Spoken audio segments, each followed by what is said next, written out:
got the message to bail out. I had turned around and swung my turret around to get my parachute, put it on the front. I went to swing back again. My turret got on a 45-degree angle. This would be dead astern, would be 90 or 100. And I was swung, or 180 rather. I was swung on an angle where I couldn't get in and I couldn't get out. I was going to turn my turret so I could bail out the back. And Andy came down from his mid-upper position, started to crawl down, or walk down, I guess, because he didn't have to crawl. Walked down to the rear escape hatch, which was on the starboard side. He spotted me, I guess, and he turned around and he crawled up on his hands and knees. The only way he can get into the rear turret is climb over the Ellison and up into the rear turret and crawl. He tried to do this, and of course, he picked up a lot of hydraulic oil. The aircraft being on fire from that part back, he picked up a lot of flame. He tried to move me out of the turret with his hands. It wouldn't work. He grabbed the axe, tried to pry it loose. It wouldn't work. I finally told him, I said, you better get out. Crawled back on his hands and knees through this 12, 13, 14 feet, whatever it happened to be, to the escape, towards the escape hatch. He had to crawl backwards. And when he came to the escape hatch, he looked at me and he stood and he saluted. And I'm sure he said, "Good night, sir." I didn't know until 3.5 months later that he had died. Andy's grave is not in a military cemetery. It's in a country village cemetery in Mynarski. This little cemetery has a plot in the middle of it with about 20 graves of airmen. Nearly all of them were shot down between the 13th and 15th of January. Hello, I'm Jay Delma. Today, a story about a man, a plane, and a grand attempt to build a living memorial to the two of them. The airman, Andrew "Andy" Mynarski, awarded the Victoria Cross for giving his own life to try to save another. The plane, the Lancaster bomber, like this one on display on the Toronto waterfront, an emblem of Canada in war, now a symbol of remembrance, of family, friendships, lost companions. The project, a dream really, the restoration of a Lanc, and ultimately getting her back in the air.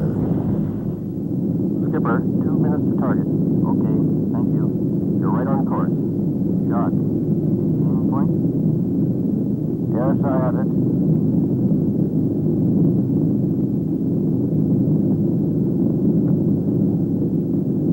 Seconds to go. Okay, thank you.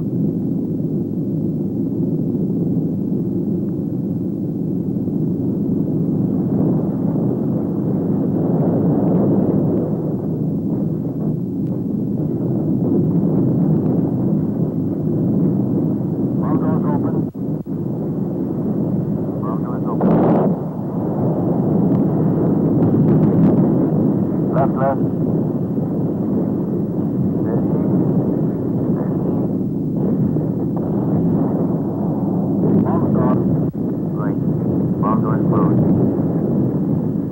Berlin, 1943.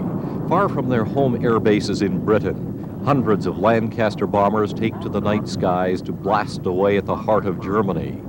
Aboard are many young Canadians, most just teenagers. Short on combat experience, they rely on daring, a lot of luck, and faith in the Lancaster to withstand the deadly flak and outrun both the searchlights and enemy night fighters. The Lancaster could sustain a lot of damage and still fly. I used to say if you got one engine, one wing, and a piece of tail, you could fly back. We got hit over Leipzig on one trip and over Kiel Harbor on the other trip. And over Kiel Harbor, we lost 2 engines and hadn't enough fuel with the other 2 engines to get back, and we had a ditch in the North Sea. First time we had ditched. It was what I might call a copybook landing. There's a way of landing on the waves that you sustain the least damage, and we happen to make it that way, more by luck than judgment. But the second time, we punched the nose of the aircraft up pretty bad coming in, but nobody was hurt. The Lancaster is probably a bit like the Spitfire and the Hurricane in that it symbolizes the struggle of the Second World War for the Commonwealth people, for the Canadians, for the British. During the war, 68% of all aircraft in Bomber Command were Lancasters. More Canadians served on Lancasters, whether they flew them, were crew members, or built them, than any other aircraft in the Second World War as far as Canada is concerned. So just about everybody has some sort of tie, whether it's through a father, grandfather, or relative, or brother, or themselves, have a tie with the Lancaster.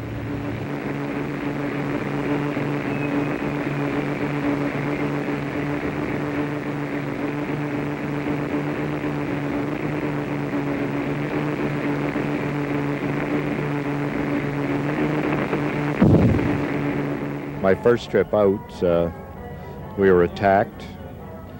I know I hit it. We're not sure whether we knocked it down completely, but it was a good start. It got a little progressively better as the war went on.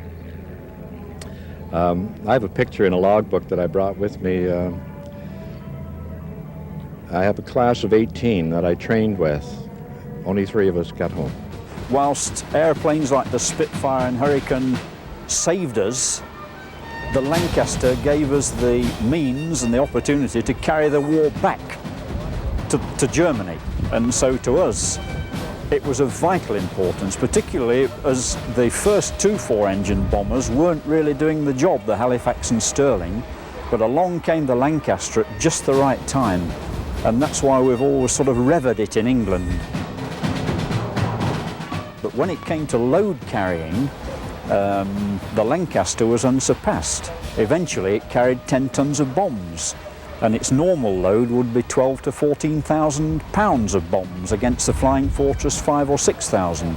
But it couldn't get as high as the Fortress, and it operated at night because it was thought to be more vulnerable. May 17, 1943, marked one of the Lancaster's legendary missions, to become known as the Dam Busters. The job to cripple Germany's industrial heartland. The plan to destroy the huge dams, which were the prime sources of hydro and flood the Ruhr Valley. Simply dropping bombs wasn't enough. The dams could be destroyed only by precision bombing with a specially designed bouncing bomb. The mission was called a brilliant success. However, 19 Lancs took off that day, just 10 returned. 430 wartime Lancasters were built by Victory Aircraft Limited in Malton, Ontario. The bomber was created by A.V. Rowe and led to other remarkable achievements, including the infamous Avro Arrow. But the Lanc was the firm's first big success. So Canada had to gear up for war production and support the war effort here at home. And they did that by building aircraft, by building tanks. And the Lancaster, being the largest bomber of the Second World War, and having that many Canadians serve on it with the RAF and with the RCAF, probably reaches out to be one of the most symbolic of all symbols that we can, that has come out of the Second World War. With war's end, 70 of the original 430 aircraft returned to Canada to take up other duties: aerial surveying, air-sea rescue, and coastal patrol.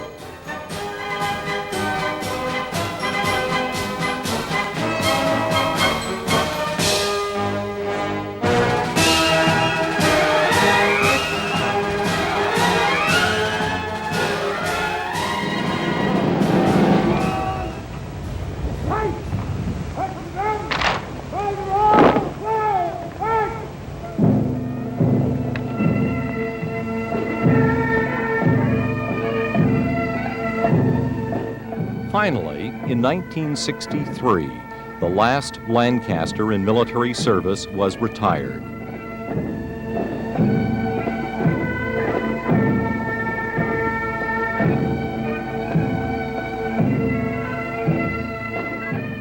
I hereby declare the Lancaster officially retired from active service with the Royal Canadian Air Force.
This engine's running cold, so where was it set? It was set in the middle. Yeah, okay, leave it there. The Lancaster and the other aircraft that we've restored here, it's all the restoration work is done by volunteers.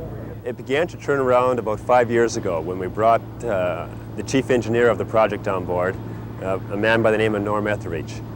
And he provided some sense of direction finally to all the volunteers that were at that time doing a lot of useful work, but not really knowing exactly what they should have been doing or should be doing in what order. When Norm came on, the airplane started to take shape. It started to have a sense of direction as far as restoration goes. And problems after that, yes, they arose, a lot of problems. But at least then we had some sense of direction on how to tackle them. The Lanc is the showpiece here at one of Canada's more unusual museums. Here at Mount Hope, just outside Hamilton, Ontario, is the Canadian Warplane Heritage Museum. Members here joke that they have the second largest air force in Canada, more than 40 planes in all, and they just don't sit around to be admired. All of them can fly.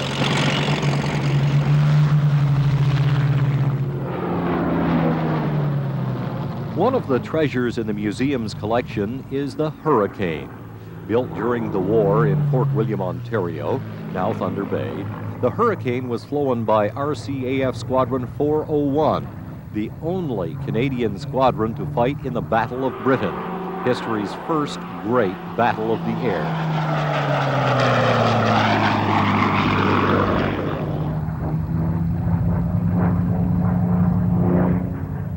Another fighter which became legendary during the Battle of Britain was the Spitfire, one more gem in the museum's Air Force.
The maintenance of the museum's Air Force depends upon volunteers, and their goal is clear. To preserve these airplanes in flying condition is a memorial to the people who built them, people who flew them, the people who maintained them, and the people who never came back.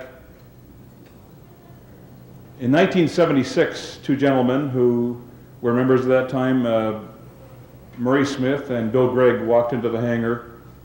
It was a Thursday night when we were all active cleaning and polishing and bending wrenches, and said, what do you think about getting a Lancaster? I think I can't use the term I used then, but I said something like, are you crazy? They said, we think we can get the Lancaster off the stand in Goderich, Ontario.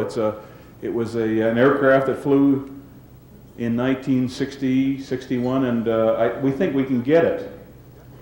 So Murray and Bill went up to Goderich, and Goderich had this Lancaster on a stand that the Legion had, and had offered. I didn't know this at the time when they came to see us, that they had already talked to the Legion. The Legion had said, we can't even afford to paint it. It really has become beyond our financial means. But Bruce Sully, who is owner and chairman of the board of Champion Road Graders, Dominion Road Equipment, had said, if you want it, you can have it. So in honor of his father, who was Air Vice Marshal Sully in the Royal Canadian Air Force, he bought the aircraft from the Royal Canadian Legion in Goderich for the paltry sum of $10,000 and donated it to Canadian Warplane Heritage. Now I want you in there for these engine runs to check the hydraulic, regulated pressure, compare it with the gauge in the cockpit. By far the largest and most expensive project has been the restoration of the museum's Avro Lancaster bomber. We decided, once we acquired that old bag of bones, that we're going to dedicate it to Andrew Mynarski, because to get a Victoria Cross, you have to be something special. And Andy Mynarski was something special. Most of our aircraft are dedicated to somebody who has done something special. The Lancaster to Andrew Mynarski with 419 Squadron, who won the Victoria Cross trying to save his tail gunner. The project has taken a decade. Thousands of hours of painstaking rebuilding, improvising, innovating to restore the Lanc to wartime condition. Went to Goderich and rented a motel room, and the next morning it was snow on the ground. We rented a crane truck and took 4 engines off that airplane and trucked them to Hamilton in a day. We had 4 engines off that airplane back into the hangar in one day. And it started from there. Trojan freight lines brought the wings in on the back of a flatbed. Then the Canadian Armed Forces with their Chinook from the Heavy Lift Squadron, 450 Squadron from Petawawa, brought the fuselage in underneath the Chinook helicopter, not without a couple of tries and without a lot of excitement. I thought we were going to have to jettison the airplane over Lake Huron because it started to swing.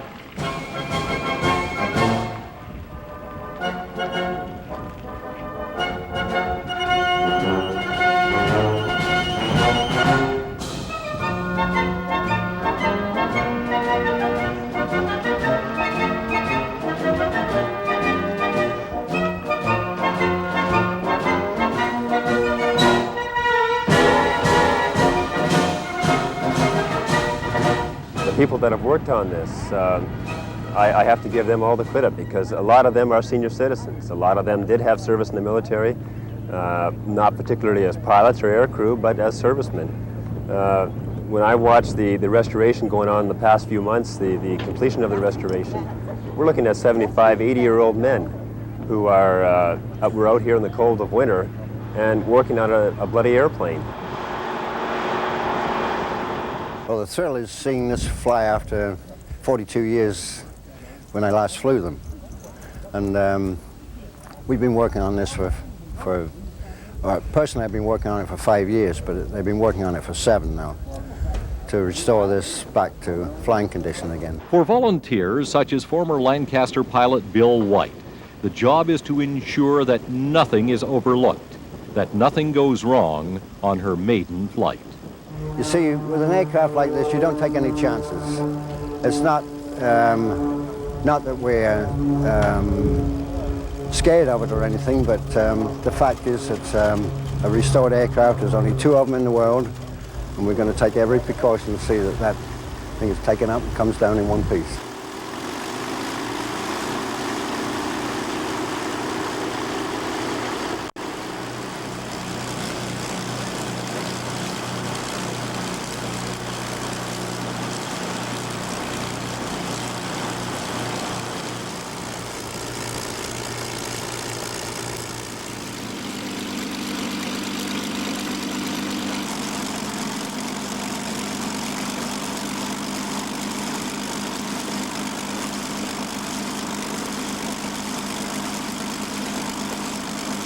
Thank you very much, all of you volunteers, because it truly is a unique Canadian experience to have a living warplane heritage.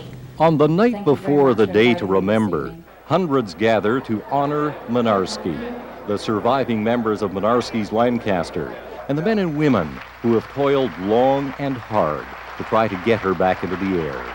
They come from Moose Jaw and Minneapolis, Texas and Toronto, England, New Orleans, West Germany and Fort McMurray, Winnipeg and Washington.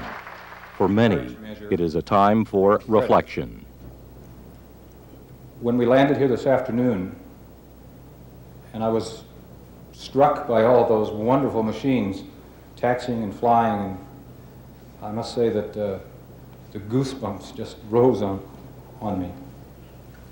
It was tremendous. But back in Winnipeg last weekend, we struggled with why the resurgence. And perhaps tongue-in-cheek, I could say that it could be that as military aviators uniformed approaching the end of our careers, we were simply struck with nostalgia, or perhaps even worse, a little bit of senility. But but I can assure you we dismissed that as a reason straight off. But whatever the motivating factors, I believe that we are in an era of heightened awareness of Canada's aviation heritage. The evidence is here this evening. But a lot of blood, sweat, and tears. You know, to see it today, to take off, and he landed. There was nothing dripping, hanging.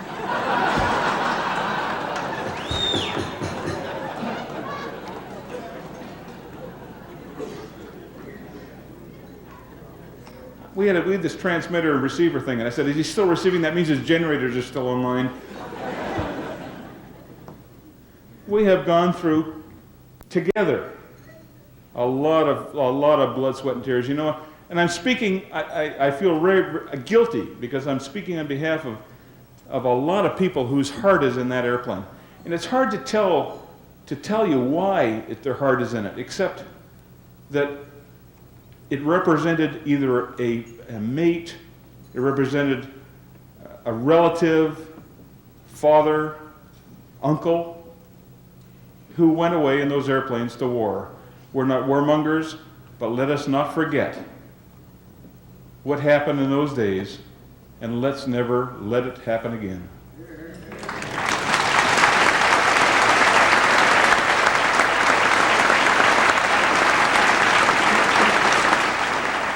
Ontario's Lieutenant Governor would characterize the Lanc as the Queen of the Heavens. You know, you have labored so long, and this achievement has enriched Canadian aircraft history. For that, you are deserving of every credit, of every salute, and of every commendation. Many share the pride and the joy and the excitement that you feel this evening. Your deed, believe me, members of this wonderful Heritage Foundation, your deed is a moving memorial or tribute to the many young men who either flew or serviced the wonderful Lancaster, particularly Warrant Officer Andy Mynarski, BC. I met a young man today. He was at the Lieutenant Governor's suite a man who was responsible for seeing to that the Cheshire Homes would become an international phenomenon. RAF Group Captain Leonard Cheshire, Victoria Cross. You invited him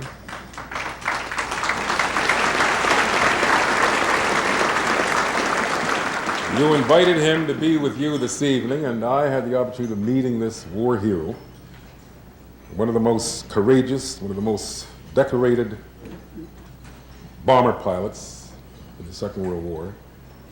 He calls your effort, and I'm putting this in quote, a fantastic achievement. He calls this accomplishment that you pursued a labor of love, which in effect means that it's going to last forever. And he wants you to know that the Lancaster, as far as he is concerned, with all of his experience, he calls the Lancaster the Queen of the Heavies. The Queen of the Heavies. Now, for you,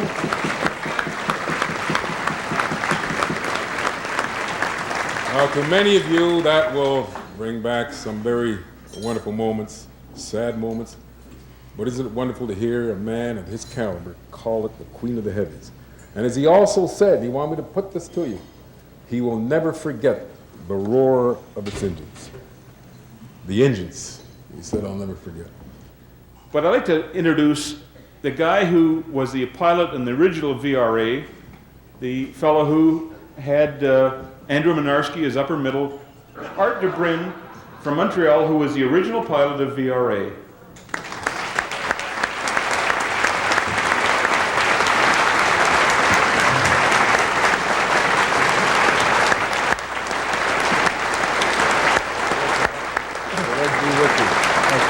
Nice having you here.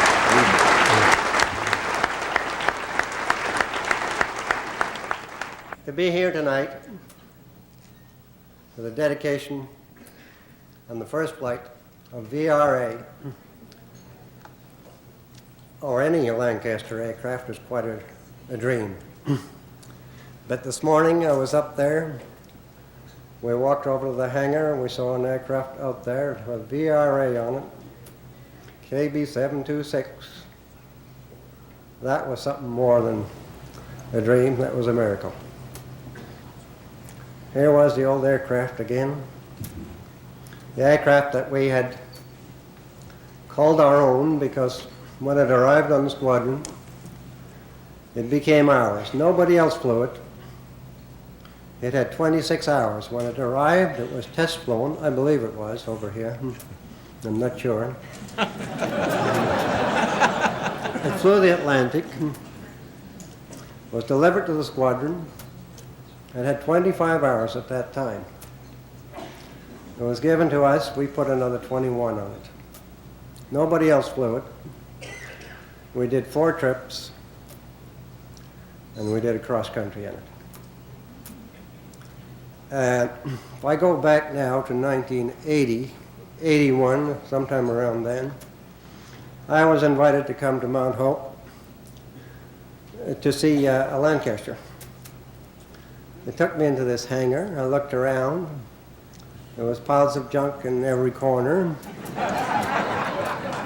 And they said, this is it. We're going to put it together. And it's going to become VRA, and we're going to call it the Andrew Mynarski Memorial. Deep down, I said, sure.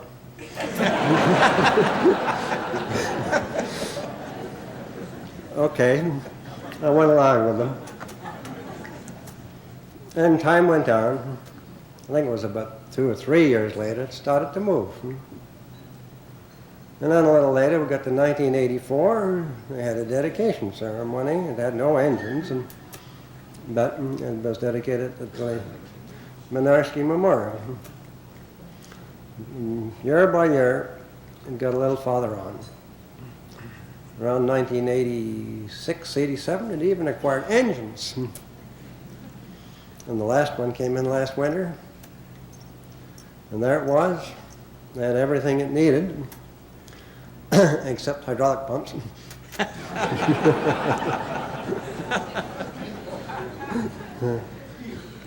But the man that did this job must have been very dedicated, because I couldn't believe anybody would ever succeed in putting that pile of junk together.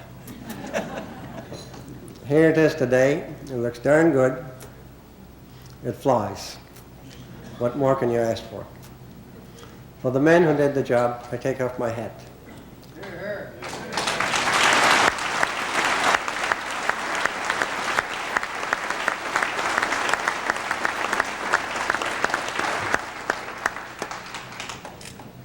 To us here, Andy's crew, I couldn't help thinking how appropriate it was. Except for Andy, we were all still here. And with Ken Branston, our original gunner, we can put together a 7-man crew. I don't think many crews can do that today.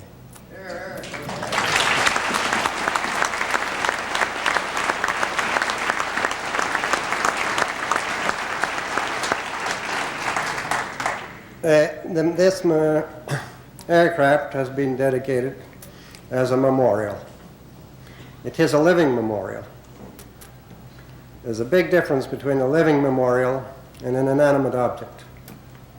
Tombstone can be an inanimate memorial. There are all kinds of them all over the place. But when it's a living memorial, you add a third dimension to it. I know what it did to me, to my memory. It jogged my memory as never before. As soon as I saw the VRA today for the first time, it took me away back.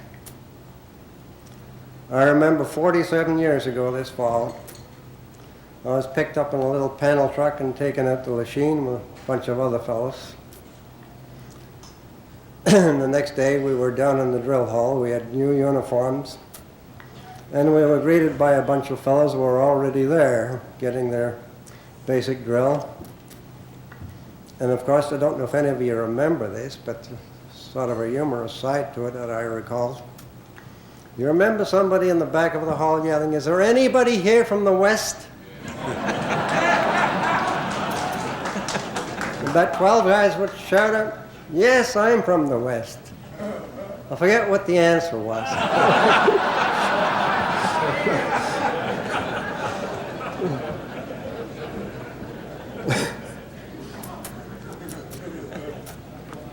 It's 45 years this fall since I came together with this bunch over here. Watch it. You see, you can see they haven't changed a bit. They came from all parts of Canada, Vancouver, Winnipeg, Ontario. One of them even came from Quebec.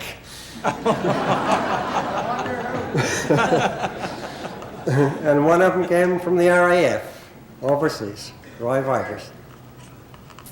We formed a crew, and that was very easy. I chose a navigator, Bob Bodie, an old man of 30, all kinds of experience, a wizard with a bubble sextant. He could do anything with a bubble sextant and a Whitley. Never lost us, always got us back. Because in the Whitley, that's all you had was a bubble sextant if you flew. You didn't have any radar. A Whitley was an aircraft, it was the most magnificent 4-engine aircraft ever built. They forgot to put the outboard engines on.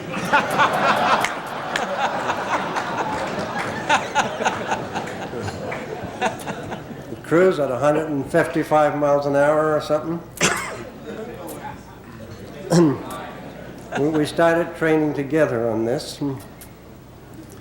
The bunch over here, when we crewed up, after Bodie, I got a gunner called Brophy, I think his name was. I think Bob knew him. And then the things got out of hand.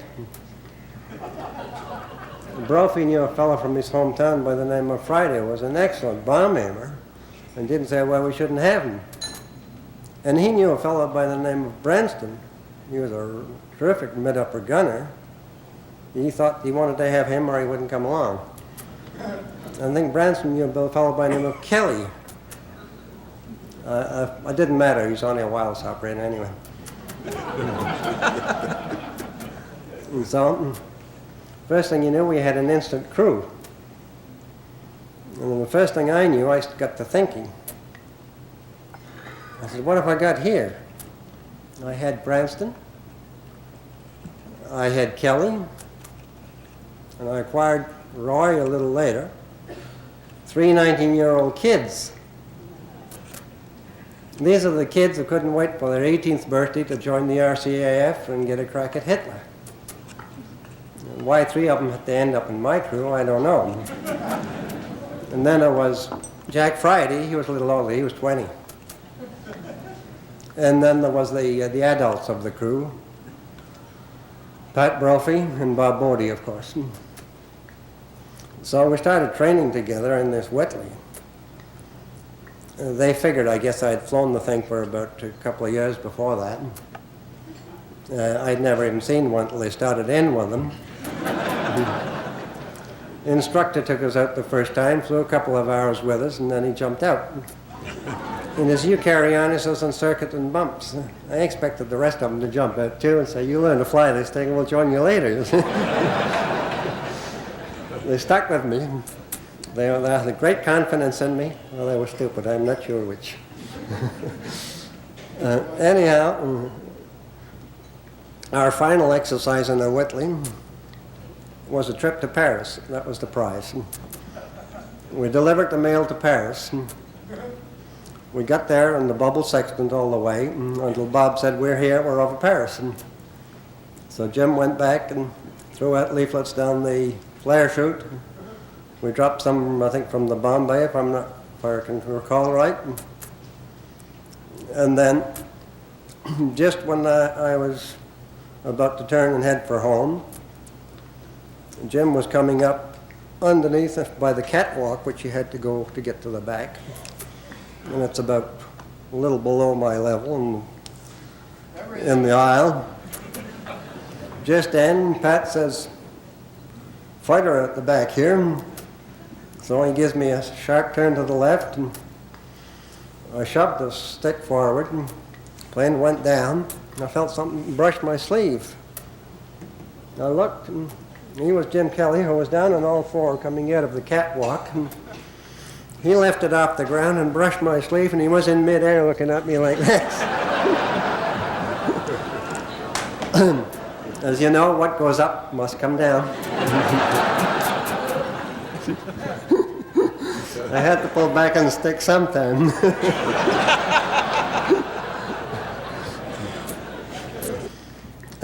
When I think of the memories this thing brings back, I can turn back the clock to just about anywhere I want to go.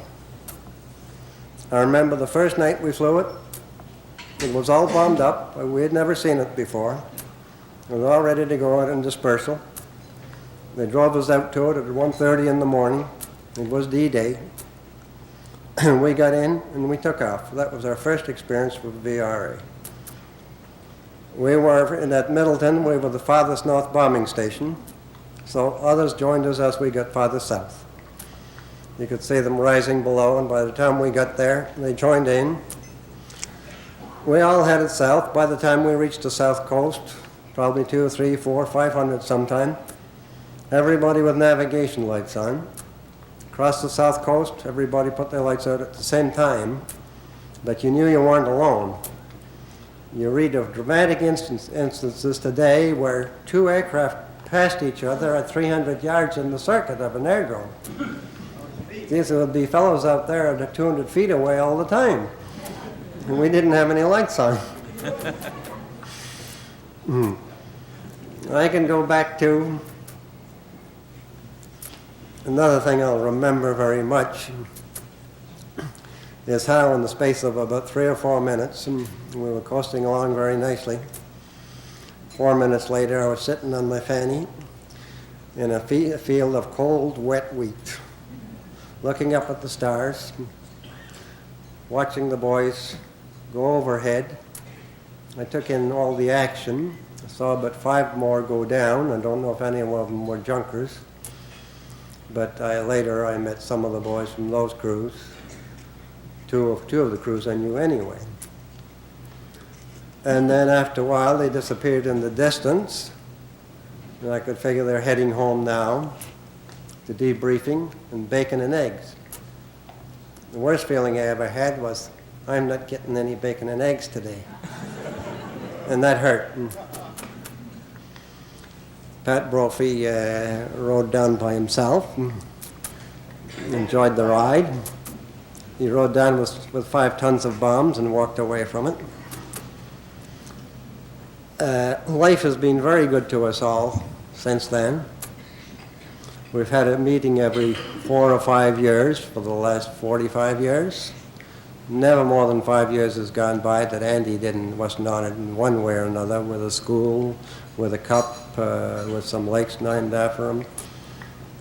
It's strange how so many occasions arose honoring Andy. Next year, the Fairchild F-24, a high-wing single-engine monoplane built by Fairchild during the early 30s, mostly for civilian use. In 1941, the United States Air Force contracted for a utility.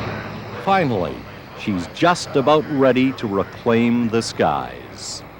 Several hundred, perhaps 1,000 or 2, are expected for the maiden flight. A crowd of more than 15,000 is there. Among the guests, rear gunner Pat Brophy, who, with his grandson, has a moment to share the past. How old were you? 21, 22? 22. Not very old. You got that right.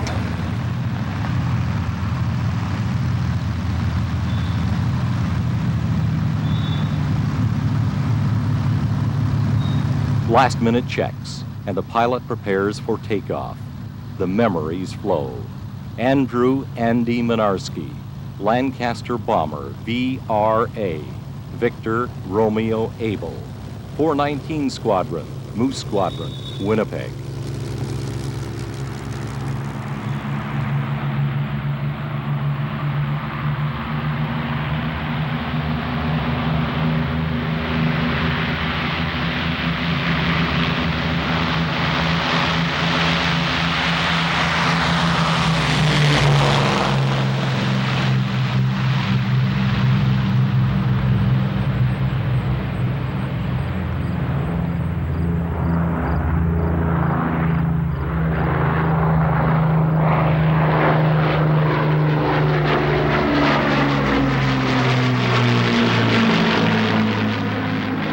That aircraft is a symbol that is going to live on for many, many years and fly 2 different demonstrations and show Canadians what their fathers, what their grandfathers and their forefathers lived and died in, and in many cases died in. So for me personally, it's a very proud moment to see that airplane fly. Today we've gathered all those years of frustrations together, we've gathered all those years of hard work, and it's all come together, and this is the day we get to finally show the people of Canada and to the world, look, this is what we've done. We're damn proud of it, and we thank you for your support.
It's rather marvelous that the crew of Lancaster VRA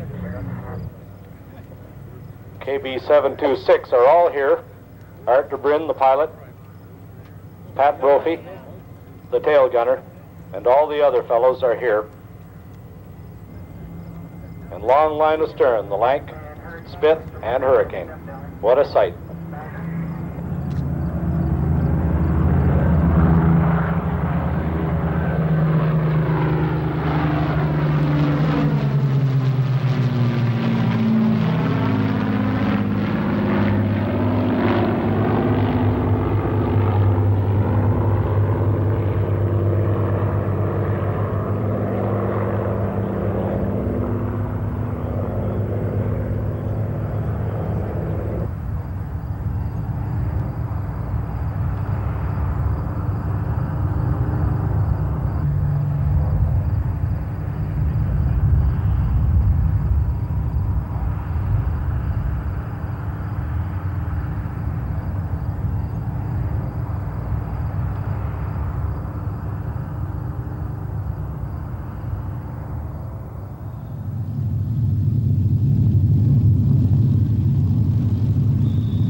Down, and a happy mass of fans is waiting for a picture with the museum's new star attraction, or just the mere touch of a piece of history.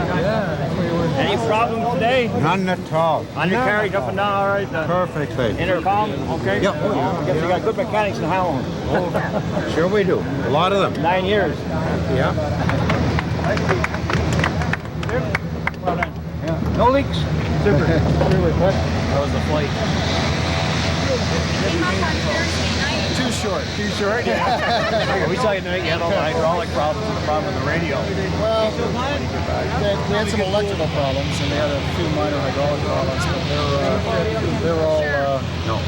they're all warm behind us now. It's just running like a charm. For many here this day, the flight had an extra special meaning. My connection is that my father flew the Lancaster in the war, and my feelings today, it was really emotional. There was tears in my eyes.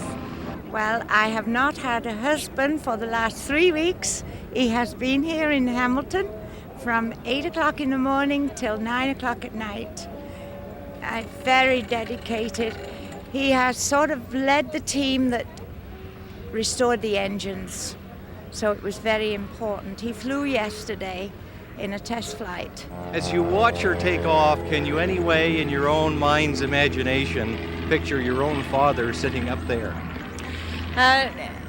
Yes, I can, and I guess at the same time as I was watching one take off, I was trying to envision a whole squadron of them at once taking off at night for a night mission over Germany. That to me would be quite an experience, and I do wonder how Dad felt as he did that. Well, I practically had tears in my eyes. It was that touching an operation for me. Just a beautiful day all around, but seeing the Lank again was something special for me. Is it anything that you ever had anticipated that this day would actually occur? Well, I was almost afraid that it wouldn't at one stage, and then at one stage again, I started worrying that they would fly it and something would go wrong. So everything's been just terrific. Tell me what goes through your mind, what went through your mind today as you saw her go up? Well, I was thinking back for the odd year, 45 years now, I guess, seeing them take off from our own squadron up in Yorkshire with 6 Bomber Group.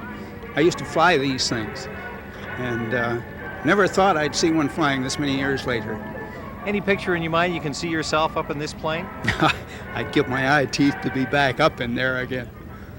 No, it's a wonderful memory to have, and I think the touching thing for me today was the realization that there were so many who didn't come back. I guess I didn't really think about that at the time.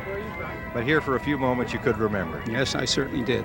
Well, I joined up with the Lank Squadron, 428 Squadron, in June of 1944, and we flew a total of 32 operational sorties out of that squadron. We had one flight before that, and we had what we called bullseyes. They were in cooperation with the main bomber streams, but not over enemy territory. But the others were all over enemy territory at the time. Tell me about your feelings as you saw the Lank lift off here today. Well, I was so thrilled. I can't put it in words. It was just so wonderful to think that they were able to restore that Lancaster, and as effectively as they have. It was a huge thrill, and I think that was with everybody who had anything to do with the Lancaster at any time, whether they flew them in war or maintained them. When you speak of ground crews, I think we speak of our ground crews with a lot of reverence. We always said we fought the war, but they, in a sense, won it, because without them we wouldn't have flown. Days like this, does it bring back those memories? It does. That's what I think focuses on more than anything else is the boys that didn't make it. It's not that easy to take sometimes. You think about it. You know, I was only 18 when I started. I'm now 64, and I think that those years were stolen from those boys. But we were all in that game and hoping that it would make a better life for the kids to follow, and hopefully that's what's happened. For those who have lost family, loved ones, and not just in war, the meaning of this is all too clear. The unveiling of the Lank, the dedication to Mynarski and his mates, is a history lesson, is a display of love and devotion, but perhaps more importantly for the survivors, it is a recognition from you that Andy, your father, your mother, your son, daughter, once lived among us. You remembered. If only for the briefest moment, you remembered.